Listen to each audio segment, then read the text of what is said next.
Do you believe failure can be the beginning of greatness? Can you imagine being fired from the company you created, only to return and make it the most powerful brand in the world?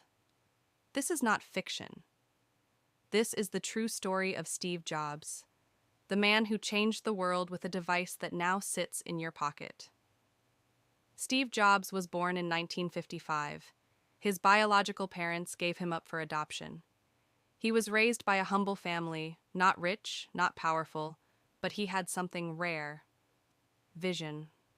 Jobs dropped out of college because it was too expensive, but he didn't stop learning.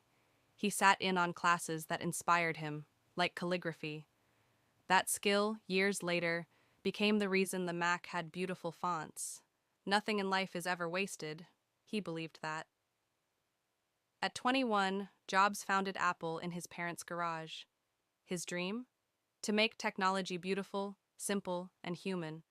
But success doesn't come without trials. In 1985, Steve Jobs was kicked out of Apple, the company he built. He later said, "Getting fired from Apple was the best thing that could have ever happened to me." Instead of quitting, he started over. He founded Next and bought a small animation studio called Pixar. Pixar went on to create Toy Story and redefine animated movies. And next, Apple ended up buying it, bringing Steve Jobs back. When he returned to Apple in 1997, he wasn't just back, he was on a mission. In just a few years, he launched the iPod, the iPhone, the iPad, products that didn't just sell, they changed how we live, learn, and connect. Steve Jobs wasn't just a tech genius. He was a storyteller, a perfectionist, a dreamer.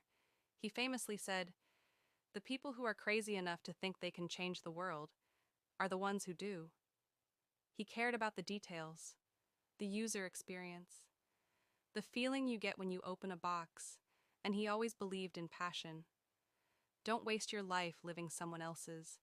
Follow your heart, trust your intuition. Steve Jobs passed away in 2011, but his legacy, it lives in every swipe, tap, and scroll. His story isn't just about innovation, it's about resilience, about fighting back when life knocks you down. So if you have a dream, if you've failed before, let this be your sign. Start today, now, because maybe life won't give you the first chance, but you can always create your second chance and make it legendary.